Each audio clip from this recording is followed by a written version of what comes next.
지지난주에는 그에게로 가자라는 제목으로 말씀을 나눴습니다. 우리가 얼마나 더 열심을 내어야 하나님께서 영광을 받으실까요? 저와 여러분들이 얼마나 교회 활동을 열심히 해야만 하나님께서 영광을 받으실까요? 하나님께서 더 큰 영광 받으시기 위해서 우리는 얼마나 더 노력을 해야 할까요? 우리의 열심과는 상관없이 하나님께서 사람을 직접 살려내시고 우리를 그 영광에 동참시키시며 우리의 일상을 통해서 그 구원의 역사를 이루어 가시며 그 구원의 역사는 우리를 통해서 계속된다라는 말씀을 2주 전에 저희가 나눴습니다. 오늘은 51번째입니다. 요한복음 11장 17절부터 32절까지의 말씀을 우리 함께 상고해 보도록 하겠습니다. 우리 성경책 가지고 계신 분들 요한복음 11장 펴시고요. 우리 앱 가지고 계신 분들 요한복음 11장 스크롤 다운 하시기를 바랍니다. 저에게 말씀 시간에는 성경책이 없으면 도무지 따라잡을 수 없는 그런 흐름으로 구성되어 있기 때문에 여러분들 성경책을 보시면서 노트도 하시면서 우리 함께 상고했으면 좋겠습니다. 요한복음 11장 17절부터 32절까지의 말씀입니다. 예수께서 가서 보시니 나사로가 무덤 속에 있는 지가 벌써 나흘이나 되었다.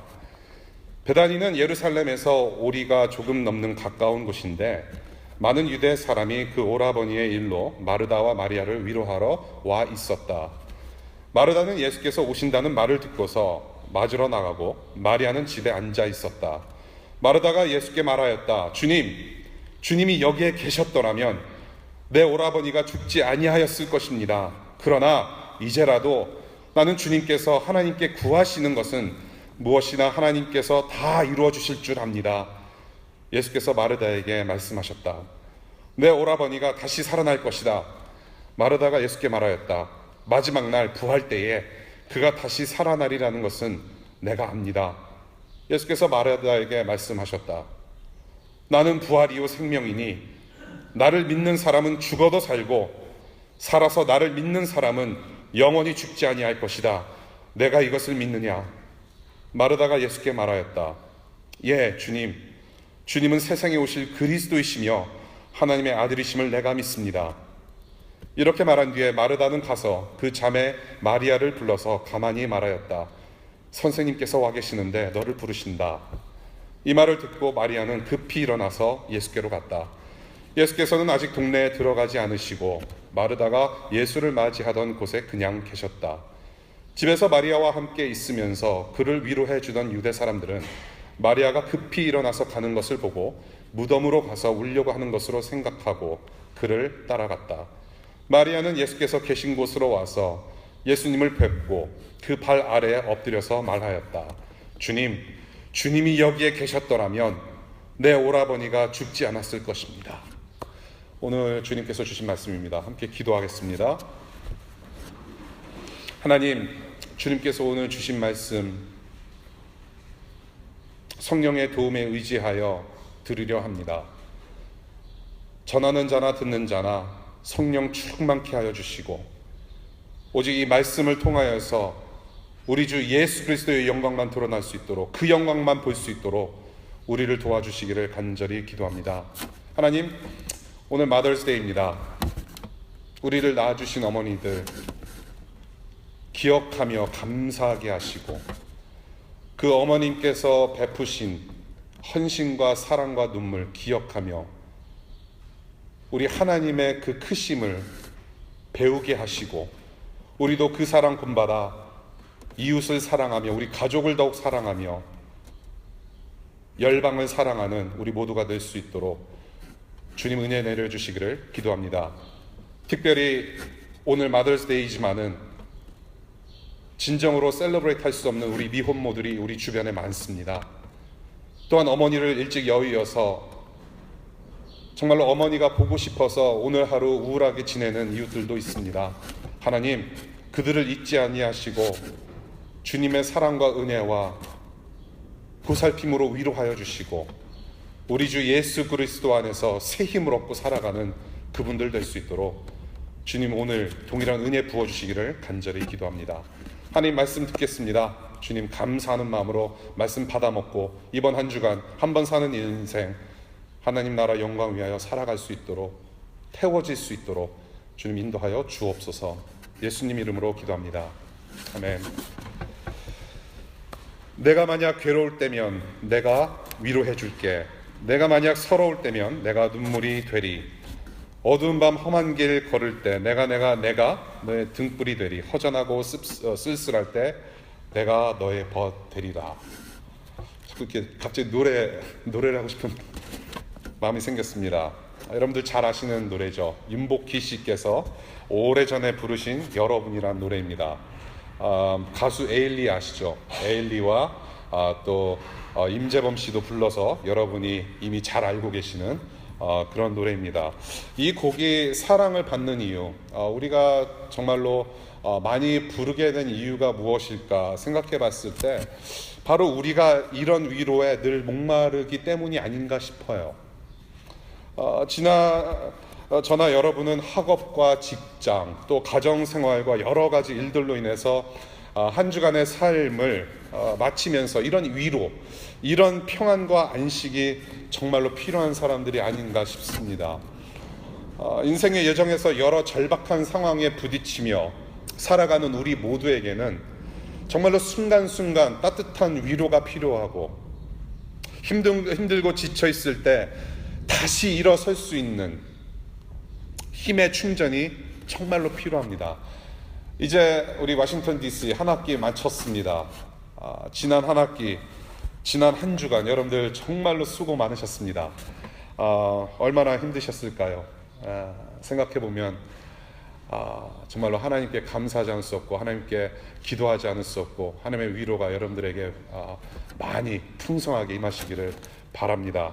오늘 위로가 되는 이 시원한 말씀 한 바가지를 우리 영혼에 좀 퍼다 날랐으면 좋겠습니다. 본문을 보게 되면 예수께서 죽은 나사로의 가족인 마르다와 마리아를 만나셔서 위로하시는 장면을 그리고 있는데요.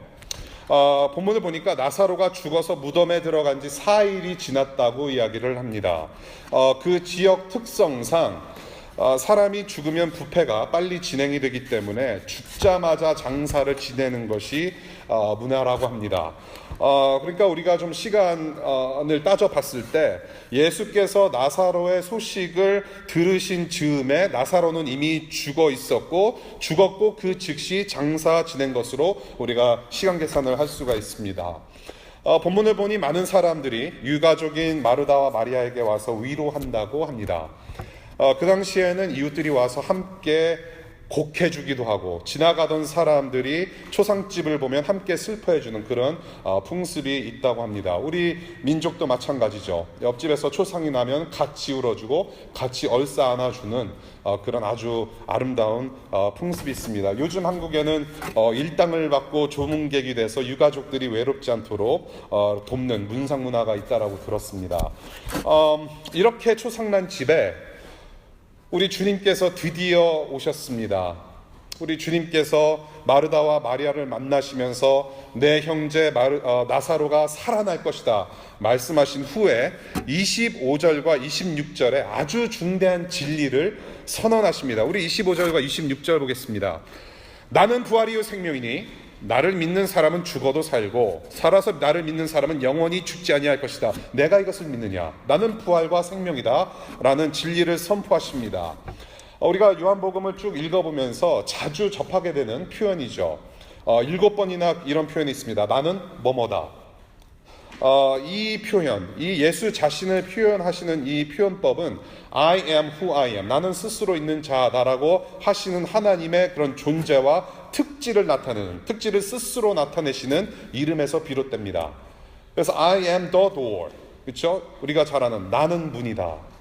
예, 나는 문이다.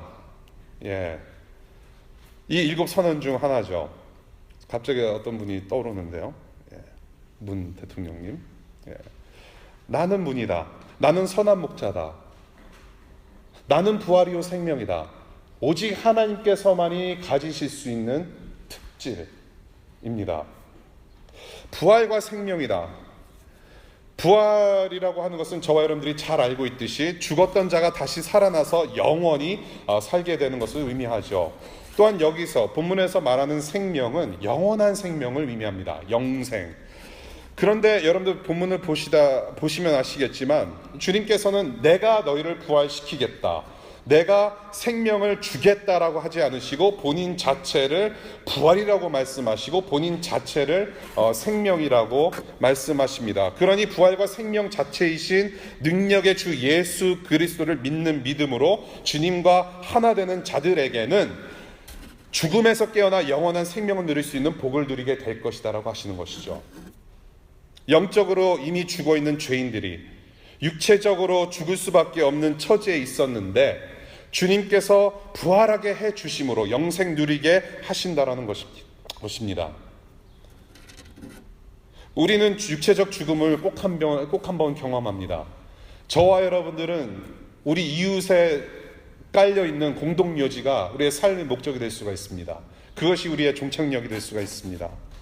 우리의 육체적 죽음은 꼭 한 번 경험할 수밖에 없지만 예수와 연합되어 구원받은 주님의 자녀이기 때문에 이젠 무덤이 끝이 아니라 영원히 주님과 살 수 있다는 소망을 바라보며 살게 된다라는 것입니다. 그래서 우리가 신앙 고백을 하죠. 몸의 부활과 생명을, 영생을 믿습니다. 그리고 우리는 그것이 일어날 것이라는 소망 가운데 아멘하고 우리의 신앙을 고백하는 것이죠. 부활과 생명의 주님. 오늘 본문 부활과 생명 되신다는 말씀 외에도 오늘 본문으로 두 자매 중에 누가 더 나은 신앙을 소유했느냐는 등 주로 이 두 사람을 비교하면서 교훈을 얻으려고 하는 그런 경우가 벌어 있습니다. 가령 마르다는 예수를 그리스도요 하나님의 아들이라고 시인했기 때문에 귀한 믿음이고, 마리아는 이런 고백 없이 무릎만 꿇었기 때문에 약한 믿음이라고 여길 수가 있습니다. 혹은 그 반대로 vice versa, 마리아는 무릎을 꿇고 예배의 행위를 통해서 믿음을 고백했기 때문에 더 귀한 믿음이고, 마르다는 행위 없이 말로만 고백했기 때문에 무효하다라는 그런 생각을 하게 됩니다. 아무래도 마리아는 부엌에서 일하는 여인으로, 마리아는 주님의 발 앞에서 말씀을 듣는 여인으로 그렇게 우리가 인식하고 있기 때문에 어떤 편견을 우리가 가질 수 있다라고 생각이 됩니다. 분명 이 두 사람은, 이 두 자매는 어느 정도 믿음이 있었기에 이런 말과 행동을 한 것이라 여겨지지만은 이 둘을 자꾸 비교해서 누가 더 좋은 믿음을 가졌는지 판단하려는 생각이 좀 쉽게 들고, 저는 이 두 사람의 언행으로 우리가 본받아야 하는 사람이 누구인지를 얻어내려는 것이 이 본문에서 말하는 핵심이다라는 데는 저는 동의할 수가 없습니다. 오히려 저는 이 두 사람의 신앙 상태가 저는 동일하게 그려져 있다고 봐요. 이 자매들의 믿음을 드러내는 언행을 통해서 예수께서 우리에게 말씀하시려는 것이 무엇이고, 그것이 바로 요한복음의 저자 요한이 말하려고 하는 의도가 있다라는 것이죠. 5절에 분명히 말씀하십니다. 마르다, 마리아, 나사로를 사랑하셨다고 하십니다. 어느 누구도 편애하지 않으셨죠. 그리고 방법이 다르지만 두 자매 모두 믿음에 근거한 말을 했고 믿음에 근거한 행동을 했습니다. 둘 다 아주 말을 잘했고 둘 다 아주 행동을 잘했습니다. 참 좋은 것입니다. 그런데 이 두 자매의 믿음의 수준은 동일하게 연약했다고 보여주는 결정적인 근거를 오늘 본문에서 보게 됩니다. 21절입니다. 바로 21절에 마르다가 예수를 뵙고 처음 한 말과 32절 마리아가 예수를 뵙고 처음 한 말과 같다는 것이죠. 마치 약속이라도 했듯이 너무나도 같습니다. 뭐라고 합니까? 주님이 여기에 계셨더라면, 주님이 여기에 계셨더라면 나사로가 죽지 않았을 것입니다 라고 합니다. 주님께서 여기 계셨더라면, 자기들을 떠나지 않았다면 우리 형제가 죽는 일이 없었을 것이라고 예수를 한 목소리로 원망합니다. 더군다나 늦게 나타나셨으니 얼마나 미웠겠습니까? 예수를 향하여 어느 정도 믿음은 있었지만 제한된 믿음이었음을 이 두 자매가 똑같이 보여주고 있다는 것이죠. 왜 제한된 믿음인가? 주님이 계시던 안 계시던, 주님이 가까이 계시던 멀리 계시던, 예수께서 하실 수 있다면 능치 못하실 일이 전혀 없는 분인데 그것을 보지 못했다라는 것이죠. 여기에 계셔야만 기적을 베푸실 수 있는 분으로 오해했다라는 것입니다. 죽은 자를 언제든지 살려내실 수 있는 전능하신 하나님의 아들이심을 믿는 믿음까지는 도달하지 못한 상태, 제한된 믿음, 연약한 믿음, 우리의 상식과 처지에 갇혀서 일하시는 분으로 우리 주님의 존재와 능력을 제한시킨다라는 것이죠. 저는 이 마르다와 마리아의 모습 속에서 우리의 모습을 봐요. 주님께서 여기 계셨더라면, 우리가 늘상 하는 원망의 말 아닙니까?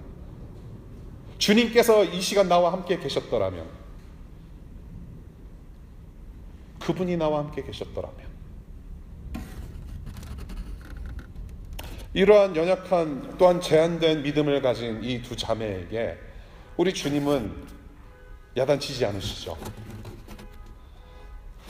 오늘 본문을 봤습니다. 그렇다면 오늘 본문에서 저와 여러분들에게 지금 가르치고자 하시는 것이 무엇인가? 예수께서 선포하신 나는 부활과 생명이라는 그런 엄청난 진리의 말씀, 그리고 온전치 못한 믿음을 가진 두 자매의 모습이 도대체 어떤 연결고리가 있는지 그것을 찾아내는 것이 오늘 말씀의 핵심이라고 저는 봐요. 저는 이렇게 정리해드리고 싶습니다. 연약하고 제한된 믿음일지라도 너는 여전히 부활과 생명 되신 주님을 주님으로 인정하고 그분의 주권을 인정하겠느냐? 다시 말씀드립니다. 내 믿음이 비록 연약하고 제한된 믿음일지라도 너는 여전히 부활과 생명 되시는 그 주님을, 그 예수 그리스도를 주님으로 인정하고 그 주님의 주권을 인정하겠느냐? 믿음의 질문을 던지시는 오늘 본문이라고 저는 봐요. 부활과 생명이신 예수와 함께 우리 중심에 꽂혀야 하는 것이 바로 무엇이냐면 믿음이라는 거예요. 믿음. 이 나사로 사건을 쭉 우리가 보게 되면요, 이제 다음 주에 나사로 사건이 끝납니다. 11장 마지막 절까지 우리가 다음 주에 이제 보게 되는데요, 이 나사로 사건 처음부터 끝까지 이 믿음이라는 문제가 계속 관통하고 있어요. 이것은 단순히 한 사람을 이렇게 세우신 어떤 기적에서만 끝나는 이야기가 아니라 이 기적이라는 상황 속에서 우리 주님께서 우리에게 가르쳐 주시고자 하는 것은 믿음이라는 거예요. 우리 한번 보겠습니다. 15절을 보겠습니다. 11장 15절입니다.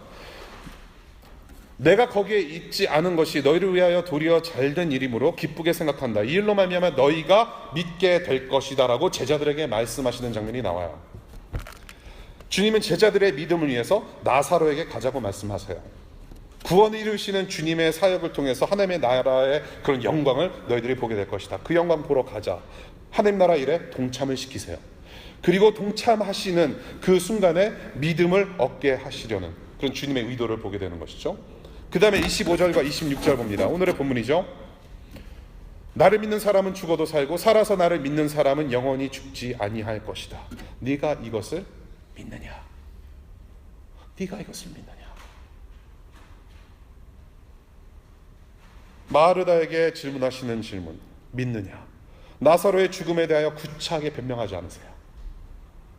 오히려 이것을 믿음의 문제로 끌고 가세요. 네가 믿느냐? 그리고 다음 주 본문입니다. 우리 42절 볼게요.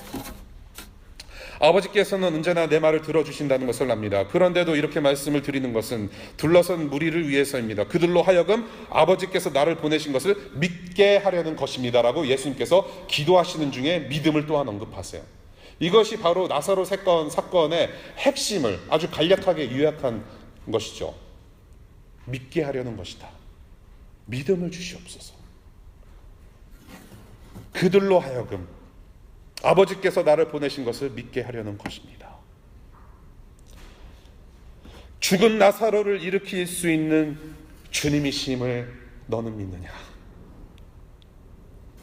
죽은 자들을 부활시키셔서 영원한 생명을 살게 하실 수 있는 주님이심을 믿느냐? 네가 바라던 것이 이루어지지 않을지라도 선한 길로 인도하시는 그 주님을 믿느냐? 지루하고 고통스러운 시간을 지날지라도 최고의 것을 베푸시는 주님이심을 너는 믿느냐? 낙심하고 지쳐있는 나를 소생시키셔서 힘주시는 주님이심을 믿느냐? 비록 나의 믿음은 여전히 제한적이고 여전히 너무나도 연약하지만 오직 주님만이 나의 소망 되십니다라고 여전히 너는 고백할 수 있겠느냐? 비자가 나오지 않아도 네가 비록 미국에서 오래 살아서 있었지만은 비자가 나오지 않아서 너는 귀국할지라도 그 길을 인도하시는 나임을 너는 믿느냐?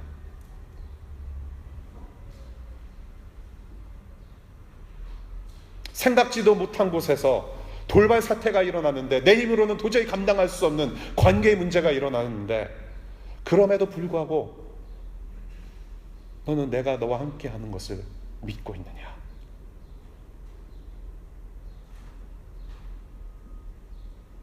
비록 나의 믿음은 여전히 제한적이고 너무나도 연약하지만 오직 주님만이 나의 소망 되십니다라고 여전히 고백할 수 있느냐?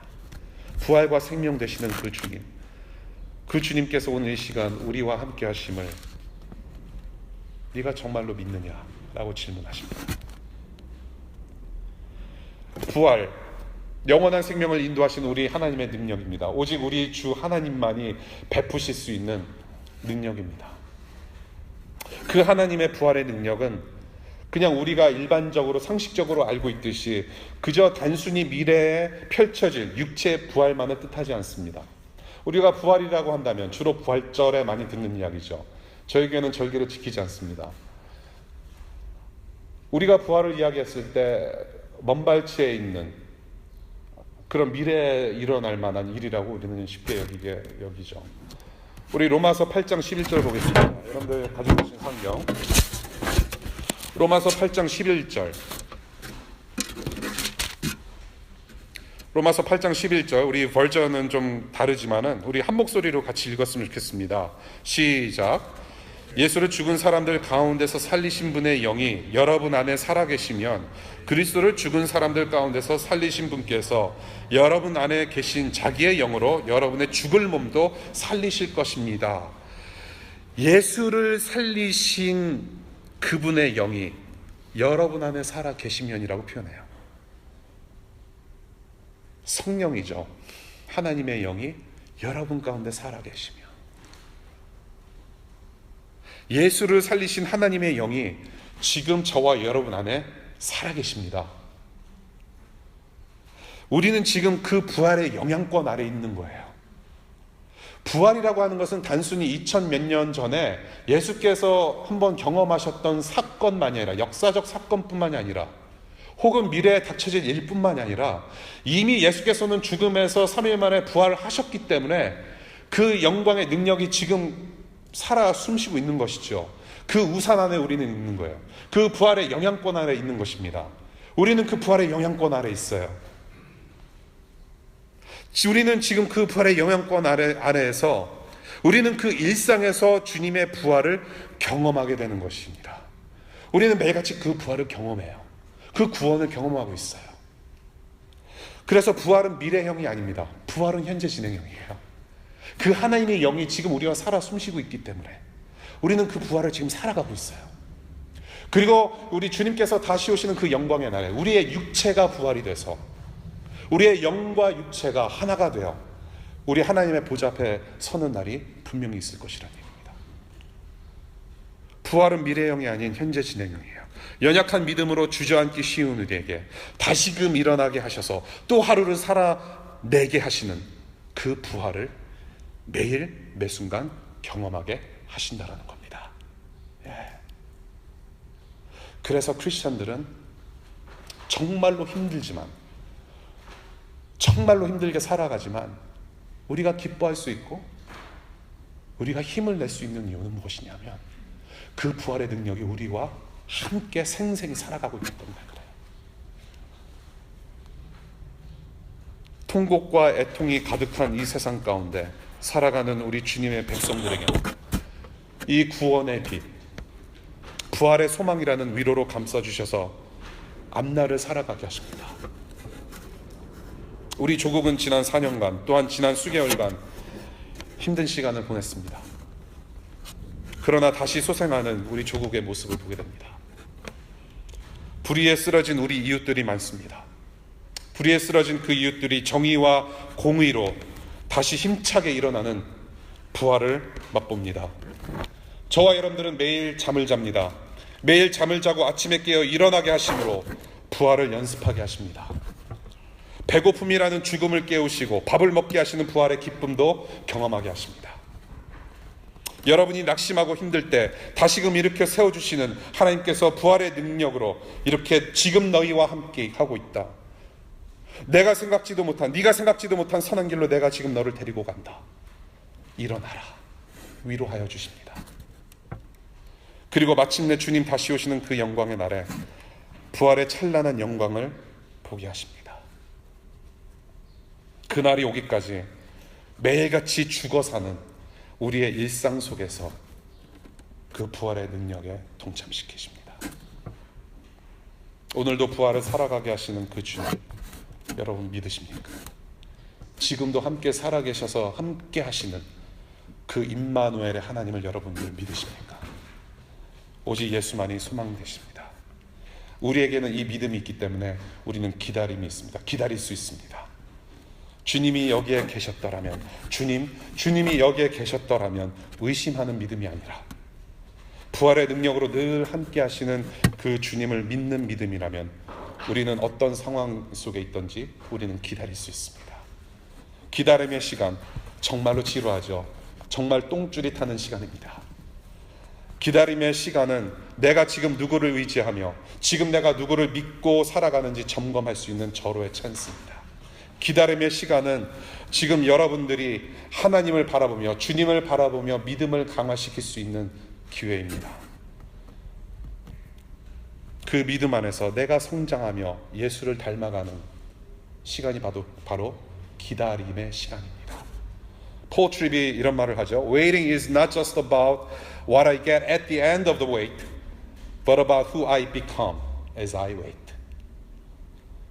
기다림은 단순히 기다림 끝에 내가 무엇을 얻고자 하는 것이 아니라 그것은 내가 어떤 사람이 되느냐라는 문제다라는 거예요. 우리 예수께서 부활과 생명의 주님이심을 인정하며 그 믿음으로 기다림의 끝에 찬란하게 펼쳐질 영광 속에서 저와 여러분들이 영원히 안식하는 그런 복을 누리게 되기를 바랍니다. 말씀 맺겠습니다. 제가 이 여러분이라는 노래를 말씀으로 준비하면서 자꾸 노래가 하고 싶어졌어요. 그러나 여러분들이 받으신 은혜를 제가 말살시킬 것 같아서 노래는 생략하기로 할게요. 내가 만약 괴로울 때면 내가 위로해 줄게. 내가 만약 서러울 때면 내가 눈물이 되리. 어두운 밤 험한 길 걸을 때 내가 너의 등불이 되리. 허전하고 쓸쓸할 때 내가 너의 벗되리라. 자꾸 노래하고 싶은 충동을 이렇게 좀 계속 가라앉히고 있어요. 저는 이 노래 속에서 예수를 봐요.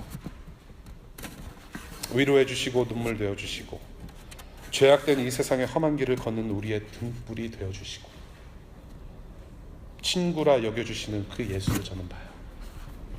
사실은 이 노래를 윤복기 씨와 윤항기 씨 남매께서 서울국제가요제 출품하셨을 때 여기서 말하는 1인칭 내가 하는 바로 하나님을 뜻하는 거래요. 하나님을 생각하고 만든 노래래요. 사랑하는 여러분, 예수는 살아계십니다. 성도들이 서로 건넬 수 있는 최고의 인사말입니다. 우리 DC2DC 아까 우리 아주씨께서 광고하시면서 예수는 살아계십니다. 이것은 단순히 종교적인 어떤 주문 아닙니다. 우리 교회 인사법이에요. 예수는 살아계십니다. How are you? I'm fine, thank you. 와는 견줄 수 없는 우리 성도들이 서로 건넬 수 있는 최고의 인사말입니다. 이 인사말에는 우리 주님을 향한 찬양이 있습니다. 그렇습니다. 주님의 능력으로 주님께서는 지금 살아계십니다. 또한 이것은 우리가 서로 위로를 줄 수 있고 또 소망을 줄 수 있는 엄청난 인사말입니다. 예수는 살아계십니다.